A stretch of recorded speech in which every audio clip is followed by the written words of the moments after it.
जय हिंद दोस्तों, मैं राजपूत आपका अपने एजुकेशनल चैनल पर स्वागत करता हूं। डियर कैडेट्स, डियर फ्रेंड्स, यह वीडियो जैसा कि आप देख सकते हैं एनसीसी कैंप से जुड़ा हुआ वीडियो है। ठीक है, और हर कैडेट्स को इसके बारे में पता होना चाहिए कि कितने कैंप लगते हैं, कौन कौन से कैंप होते हैं एनसीसी में और उनसे क्या इम्पोर्टेंस है, उनकी क्या क्या सीखने को मिलता है। तो इन्हीं सभी चीज़ों को एक छोटे से वीडियो के रूप में आपके सामने लेकर प्रस्तुत हुआ हूँ। तो आशा करता हूँ आपको यह वीडियो पसंद आएगा। अगर आप हमारे चैनल पर नए आए हैं तो आप हमारे चैनल को सब्सक्राइब कर लें ताकि एनसीसी के नए आने वाले वीडियो आपको समय समय पर मिलते रहें। तो आइए दोस्तों, शुरू करते हैं हमारे इस वीडियो को। तो सबसे पहले कैंप होता क्या है, ठीक है। कैंप कितने प्रकार के वो बात बाद में आती है, पहले क्या आती है कि कैंप होता क्या है। ठीक है, तो कैंप एक ऐसी जगह होती है, ठीक है, ये एक जगह का प्लेस होता है, ट्रेनिंग सेंटर होता है या ट्रेनिंग प्लेस होता है जहाँ पर, ठीक है, कलेक्टिव ट्रेनिंग दी जाती है कैडेट्स को। ठीक है, जहाँ पर सबसे ज़्यादा ध्यान किस चीज़ पर होता है, क्वालिटी ऑफ लीडरशिप पर। ठीक है, एक ट्रेनिंग सेंटर की तरह ट्रेनिंग सेंटर का छोटा रूप होता है या ट्रेनिंग सेंटर के अंदर कैंप होता है या कहीं पर भी कैंप होता है, उसका जो मेन फोकस होता है वो क्या डेवलप करने पर होता है कि quality of leadership her cadet में हो। ठीक है, और उसके अंदर टीम स्पिरिट की भावना आए। ठीक है, और लीडरशिप क्वालिटीज़ को डेवलप करें कैडेट्स अपने अंदर। ठीक है, और वहाँ पर उनको ड्रिल की ट्रेनिंग दी जाती है, वेपन ट्रेनिंग दी जाती है, हाइजीन एंड सैनिटेशन पर ट्रेनिंग दी जाती है, सोशल सर्विसेज पर ट्रेनिंग दी जाती है कि आपको सोशल एक्टिविटीज़ में कैसे पार्टिसिपेट करना है, आपको क्या क्या करना है। तो ये कैंप के अंदर सिखाई जाने वाली मेन चीज़ें हैं। ठीक है, तो क्या है मेन चीज़ें को फिर से देख लेते हैं। लीडरशिप क्वालिटीज़, ठीक है, drill, weapon training, hygiene and sanitation, social services, ठीक है, और टीम स्पिरिट। ये सारी चीज़ें एक कैडेट्स को कैंप के अंदर सिखाई जाती हैं। तो कैंप एक ऐसी प्लेस है जहाँ पर कैडेट्स को आर्मी या रेजिमेंटल रूटीन में ढाला जाता है ताकि वो एक डिसिप्लिन कैडेट बन सके। ठीक है, चलिए अब हम करते हैं टाइप्स ऑफ कैंप। कितने तरह के कैंप हैं एनसीसी के अंदर। तो जनरली एनसीसी के अंदर 4 कैंप होते हैं। ठीक है, एटीसी या सीएटीसी, ठीक है, एनुअल ट्रेनिंग कैंप यानी कि एटीसीज, कंबाइंड एनुअल ट्रेनिंग कैंप यानी सीएटीसीज। ठीक है, दूसरा होता है सीओसी यानी सेंट्रली ऑर्गेनाइज्ड कैंप्स। ठीक है, अब ये जो एटीसी है और जो कंबाइंड एनुअल ट्रेनिंग कैंप है ये लोकल बटालियंस होती हैं जो, ठीक है, जो जिस स्कूल की या जिस कॉलेज की जो बटालियन होती है वही ऑर्गेनाइज करती हैं। जबकि जो ये सेंट्रली ऑर्गेनाइज कैंप है ये डीजीएनसीसी के द्वारा सेंट्रल लेवल पर ऑर्गेनाइज किए जाते हैं। ठीक है, डीजीएनसीसी का हेडक्वार्टर कहाँ है, तो न्यू दिल्ली में इसका हेडक्वार्टर है। ठीक है, चलिए तीसरा कैंप आ जाता है मिलिट्री अटैचमेंट कैंप। चौथा कैंप आ जाता है अटैचमेंट ट्रेनिंग, आईएमए यानी कि इंडियन मिलिट्री एकेडमी और ऑफिसर ट्रेनिंग एकेडमी के अंदर जो कैंप लगते हैं। ये 4 तरह के कैंप होते हैं बेसिकली जो एनसीसी में लगाए जाते हैं। ठीक है, अब फर्दर एक चीज़ और होती है कि जो सीओसी हैं, सीओसी के अंदर टोटल 9 कैंप और लगते हैं। ये इसके टाइप हैं। सीओसी के अंदर 9 तरह के कैंप लगते हैं जो सेंट्रली ऑर्गेनाइज किए जाते हैं, जो डीजीएनसीसी हेडक्वार्टर लेवल से ऑर्गेनाइज होते हैं। उसके बारे में आगे हम चर्चा करने वाले हैं। चलिए सबसे पहले बात करेंगे एटीसीज की, एनुअल ट्रेनिंग कैंप की। ठीक है, या सीएटीसीज जो भी है आप, ठीक, सीएटीज यानी कंबाइंड एनुअल ट्रेनिंग कैंप या एटीसीज। इस कैंप को क्या है, कंडक्ट किसके लिए किया जाता है, एसडी, एसडब्ल्यू, जेडी, जेडब्ल्यू के लिए यानी कि senior division, senior wing, junior division और जूनियर विंग के कैडेट्स के लिए 10 दिनों के लिए यह कैंप लगाया जाता है। फिलहाल के टाइम में यह कैंप 8 दिनों के लिए भी लगाया जा रहा है। ठीक है, तो डिपेंड करता है बटालियन पर, जनरली है 10 दिनों का कैंप होता है। इस कैंप का एम क्या होता है कि इंट्रोड्यूस करना जो कैडेट हैं जो स्कूल की लाइफ से अभी निकल ही रहे हैं, जिनमें डिसिप्लिन नहीं होता, उनको रेजिमेंटेड लाइफ यानी कि मिलिट्री लाइफ यानी कि आर्मी लाइफ या यूनिफॉर्म लाइफ से जोड़ना है। ठीक है, उनको उनमें फीलिंग लेकर आनी है कि एक रेजिमेंटल लाइफ कैसी होती है। तो इसका मेन एम होता है। कैंप के दौरान कैडेट्स को क्या क्या चीज़ें सिखाई जाती हैं, drill, firing, specialist training with emphasis on community living की समाज के साथ आपको कैसे रहना है, डिसिप्लिन में लेकर आना उनको सिखाया जाता है कि डिसिप्लिन बनाया जाता है, कैरेक्टर डेवलप किया जाता है, सेल्फ कॉन्फिडेंस को डेवलप किया जाता है और फर्स्ट एड का यूज़ कैसे करना है वो सिखाया जाता है। ये सारी चीज़ें एटीसीज के दौरान कैंप कैडेट्स के अंदर डेवलप करने की कोशिश की जाती है। तो हर कैडेट्स को जिसको ए सर्टिफिकेट का एग्ज़ाम देना है उसको एक कैंप अटेंड किया होना ज़रूरी है। ठीक है, तो चलिए आगे चलते हैं। आगे बात करते हैं COC यानी कि सेंट्रली ऑर्गेनाइज कैंप, जो अभी बात कर रहे थे हम। ठीक है, सेंट्रली ऑर्गेनाइज कैंप। ठीक है, ये सेंट्रल लेवल पर यानी कि हेडक्वार्टर DG NCC के द्वारा ऑर्गेनाइज किए जाते हैं, प्लान किए जाते हैं। सभी के सभी कैंप 1-2 को छोड़कर 12 दिनों के लगभग की ड्यूरेशन के होते हैं। ठीक है, इन सभी कैंप्स का एक ही एम होता है, जनरल भाषा में कहूँ कि कैडेट्स के अंदर डिसिप्लिन क्रिएट करना, कैरेक्टर डेवलप करना, इंटीग्रिटी लेके आना, नेशनल इंटीग्रेशन की फीलिंग्स को डेवलप करना। ठीक है, ड्रिल सिखाना, वेपन हैंडलिंग सिखाना, सभी का कॉमन उद्देश्य है, बस जगह अलग अलग हो सकती है। ठीक है, the aim of this camp is to bring together all the cadets from various part of country. जो ATC है, मैंने आपको बताया था लोकल लेवल पर ऑर्गेनाइज किया जाता है, ATC और CATC। ठीक है, तो वहाँ पर लोकल कैडेट्स सेम स्टेट के सेम कैडेट्स होते हैं, लेकिन COC के अंदर क्या होता है कि वेरियस पार्ट्स यानी कि अलग अलग स्टेट से कैडेट्स आते हैं और एक साथ कैंप को अटेंड करते हैं, जिसके अंदर कोर की स्पिरिट डेवलप होती है। ठीक है, नेशनल इंटीग्रेशन को बढ़ावा मिलता है, इंक्रीमेंट होता है। ठीक है, और एक दूसरे के कल्चर को वो समझने का प्रयत्न करते हैं, तो दूसरे के कल्चर को भी सीखने का मौका मिलता है कि इस स्टेट में क्या कल्चर ट्रेडिशंस हैं, और इसी से उनके मन में फीलिंग भी डेवलप होती है कि हाँ, हमें दूसरे स्टेट्स के कल्चर को भी रिस्पेक्ट देनी चाहिए। और वहाँ पे साथ के साथ उनमें टीम स्पिरिट, ठीक है, national integration, coordination, cooperation, self confidence, सब चीज़ें डेवलप होती हैं। चलिए, अब वेरियस COC मैंने आपको बताया था, ये 9 प्रकार के हैं, 9 कैंप आते हैं इसके अंदर। तो सबसे पहला कैंप आता है लीडरशिप कैंप। जैसा कि नाम से ही पता लग रहा है कि इस कैंप के अंदर कैडेट्स के अंदर क्या चीज़ डेवलप की जाती है, लीडरशिप क्वालिटीज़ को डेवलप किया जाता है, और SSB ट्रेनिंग दी जाती है, यानी कि जो इनका बोर्ड होता है, ठीक है, SSB, उसकी ट्रेनिंग दी जाती है ताकि ज़्यादा से ज़्यादा कैडेट आर्म फोर्सेस की तरफ जा सकें। ठीक है, NCC का मेन मकसद ये है कि जितने भी स्कूल के कैडेट्स हैं वो आर्म फोर्सेस की तरफ एक्साइटेड हों। ठीक है, उसमें जाने के लिए तैयार हों, इसीलिए उनमें ये फीलिंग डेवलप करने के लिए ये कैंप लगाए जाते हैं। Thal Sainik camp. The aim of this camp is to give an exposure to the salient aspect of army wing. जैसा कि आपको पता लग रहा है, थल सैनिक कैंप यानी कि आर्मी विंग का एक कैंप होता है। ठीक है, इसके अंदर बहुत सारे कंपटीशंस करवाए जाते हैं। ठीक है, कंपटीशन की फीलिंग्स डेवलप की जाती है। ठीक है, और कंपटीशन किस लिए किया जाता है, जो प्राइम मिनिस्टर का जो बैनर होता है, जो मेन जिसकी ये सारी लड़ाई होती है, उसके लिए यह कंपटीशंस होते हैं। ठीक है, और ये कब दिया जाता है, RDC परेड के द्वारा, जो कि 26 जनवरी को की जाती है। ठीक है, और ये कहाँ पर की जाती है, दिल्ली में। ठीक है, कहाँ पर की जाती है, दिल्ली में। तो ये था थल सैनिक कैंप। सिमिलरली आगे 2 कैंप और आते हैं, नौ सैनिक, वायु सैनिक। नौ सैनिक यानी कि नेवल विंग, और वायु सैनिक यानी कि एयर विंग। इन दोनों कैंप का भी सेम वही सिस्टम होता है, कंपटीशंस करवाए जाते हैं प्राइम मिनिस्टर बैनर्स के लिए।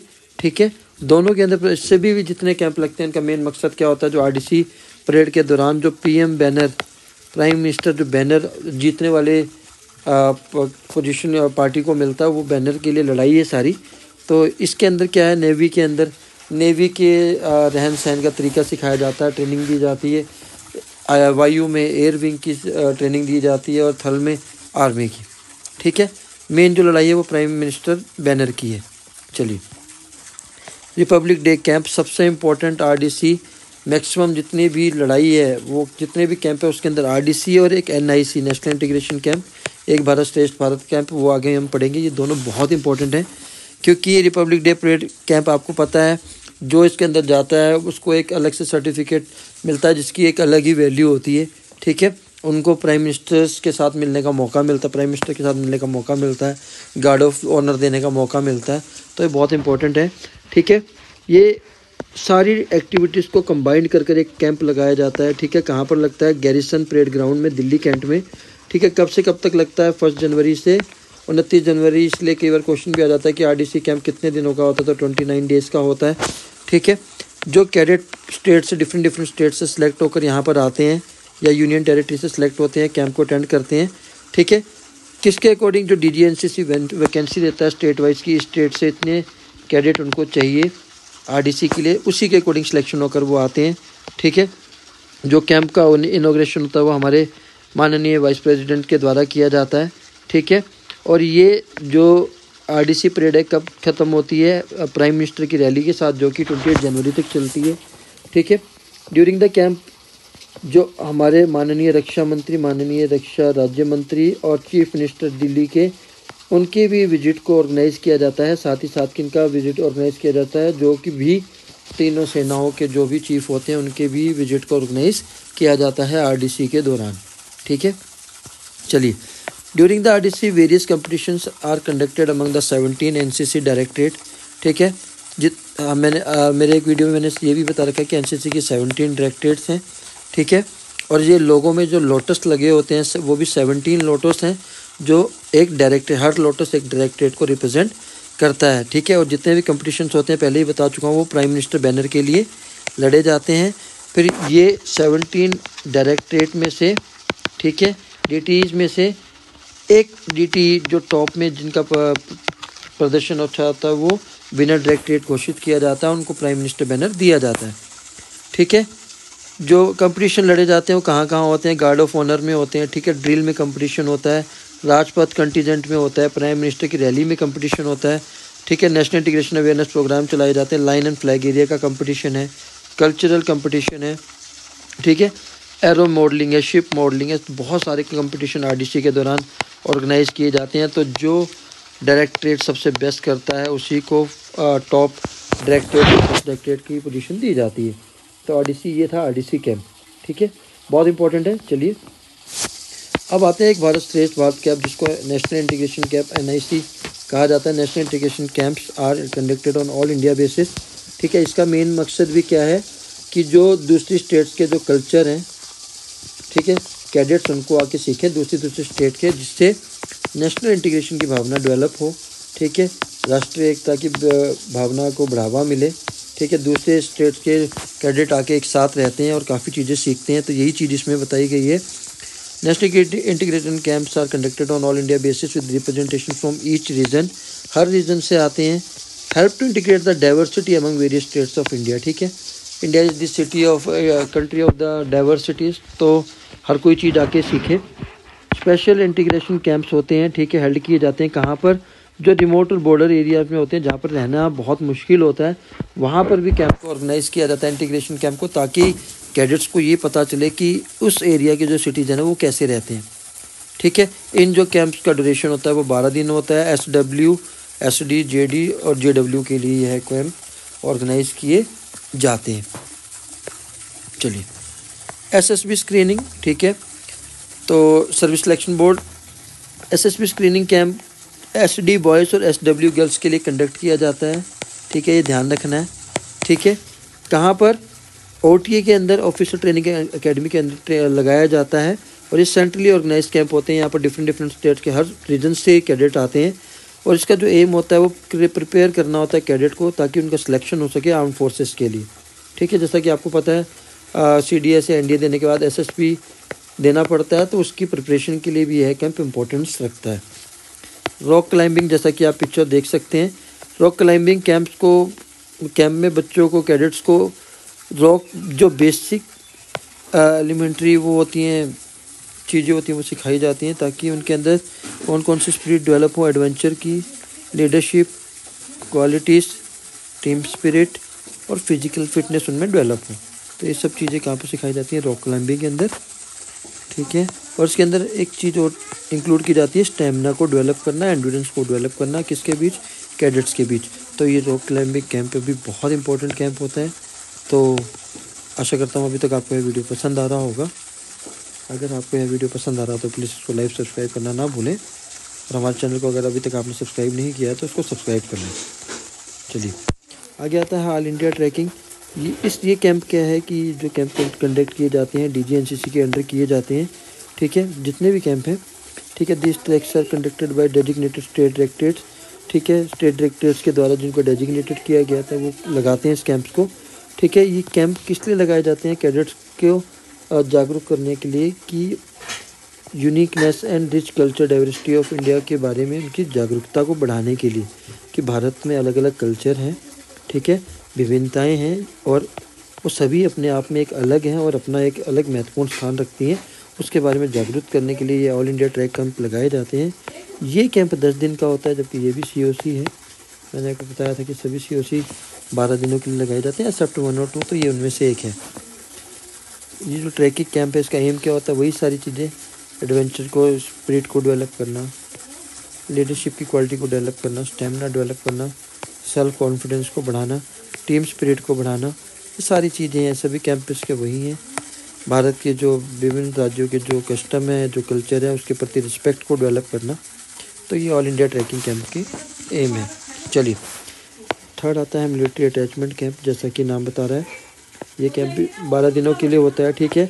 और ये जो कैंप स्पेशली SD और SW गर्ल्स के लिए लगाया जाता है, इसका भी एम वही है कि सीनियर डिवीज़न के जो कैडेट हैं उनको आर्म फोर्सेस के एनवायरनमेंट के बारे में पता लगे। उनको मिलिट्री ट्रेनिंग देकर ये बताया जाता है कि जो रहन सहन है आर्मी का वो कैसा होता है, ताकि उनमें कॉन्फिडेंस पैदा हो और वो मोटिवेट हो आर्म फोर्सेस को ज्वाइन करने के लिए। जो गर्ल कैडेट सिलेक्टेड होती हैं उनको एक्सपोजर दिया जाता है कि मिलिट्री के हॉस्पिटल्स में कैसे हाइजीन और सैनिटेशन का ध्यान रखा जाता है और पेशेंट का मैनेजमेंट कैसे किया जाता है, ये SW को सिखाया जाता है। चलिए, अटैचमेंट ट्रेनिंग IMA OTA, जैसा कि आपको पता लग रहा है, इंडियन मिलिट्री एकेडमी, ठीक है।